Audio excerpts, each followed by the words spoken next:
Petrol নিতে এসে দীর্ঘ লাইনে দাঁড়িয়ে আছি। এদের সব মানুষজন সব দাঁড়িয়ে আছে।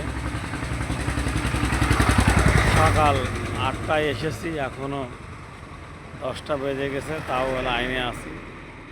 প্রায় দীর্ঘ 1 কিলোমিটার দূরত্ব, দীর্ঘ লাইনে সবাই দাঁড়িয়ে আছি। এখন বিশাল লাইন। আটঘরিয়া শালুক পেট্রোল পাম্পে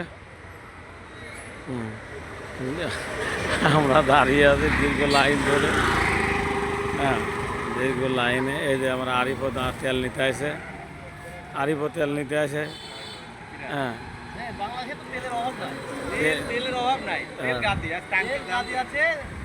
তেলের অভাব নাই, জনগণের চাহিদার অভাব, জনগণের চাহিদা বেশি। এ বিয়াই, ওই তেল নিতে আইছেন নাকি? হ্যাঁ, কয়েক ঘন্টা দাঁড়া আছেন? হ্যাঁ, কি অবস্থা আপনার তেল নেওয়ার ইচ্ছা? তেল পাচ্ছেন না? অফিসে না যেতে পারলে? হ্যাঁ, তেল তো ঘাটতি হলে তো সমস্যা, তাই না? তেল তো অভাব নাই। তেল যদি তেলের অভাব নাই তো, কারণ মনে করতেছে কি যে তেল ফুরে যাবেন, তেল ফুরে যাবেন, এই যে একটা আতঙ্কতে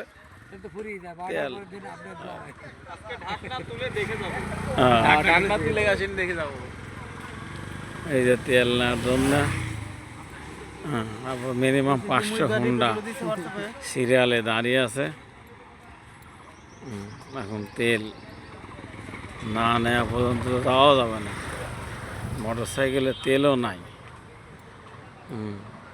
সব মোটর সাইকেল ড্রাইভাররা সব দাঁড়িয়ে আছে তেলের অপেক্ষায়, কখন তেল পাওয়া যাবে। যে সিরিয়াল, এই সিরিয়াল এখন সামনে সাউথেনিক হুন্ডা হোনা আছে। তেল কখন পাবো তার কোনো গ্যারান্টি নাই, আর নাও পেতে পারি। এই আছে তেল। এই যে আটঘরিয়া শালুক সিএনজি পাম্পের, এটা পৌরসভা। এদের পৌরসভার গেটে থেকে আরও দেবোত্তর রোডে আরও অর্ধেক 50% লোক আছে। 2টা লাইন, 2টা লাইনের এখনও তেল নেওয়া খুব কঠিন হয়ে যাচ্ছে আর কি। যেভাবে লোকজন দাঁড়িয়ে আছে। কয় ঘন্টা দাঁড়িয়ে আছেন ভাই? কয় ঘন্টা দাঁড়িয়ে আছে? 3 ঘন্টা তো হয়ে গেল। 3 ঘন্টা। আপনি কয় ঘন্টা? 3 ঘন্টা। আপনিও 3 ঘন্টা। আরও কয় ঘন্টা লাগবে? আরো ধরেন 1.5 ঘন্টা। না, 3 ঘন্টা লাগবে আরো। আরো 3 ঘন্টা লাগবে। তাহলে কয় ঘন্টা দাঁড়া আছেন ভাই? এই 7টা দাঁড়া আছি। অফিসে যাবো, তেল পাচ্ছি না, কি করবো এখন এই অবস্থায়। যারা সিরিয়াল ধরে এই মাত্র আটঘরিয়া পৌরসভার সামনে আসলাম। তারপরে কখন পাবো আল্লাহ জানে। তাও পাবো কিনা নিরাশ। কেউ কষ্ট ভাই পাবেন মানে চলে যান। সেটাই। আবার বুকে আশাবাদী রয়েছি। কালকে শুনে গেছি 3000 লিটার তেল আসবি। তো হিসাব নিকেশ করে দেখলাম 300 টাকার যদি তেল দেয় তা 1200 কারেক দিবে পারবি।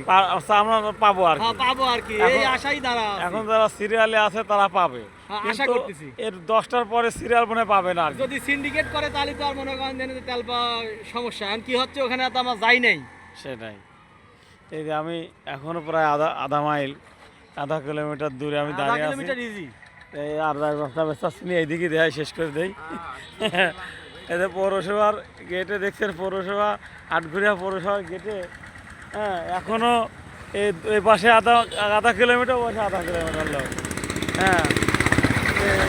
এটা আপনারা মনে করে নেন তো এখান থেকে আরও আধা কিলোমিটার দূরে হচ্ছে পাম্প।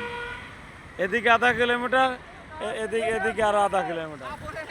1 কিলোমিটার দূরে আমরা সিরিয়াল ধরে আছি। দেখা যাক তেল পাই কিনা। তো ঠিক আছে, আর দেখালাম না। আল্লাহ হাফেজ, সবাইকে ধন্যবাদ।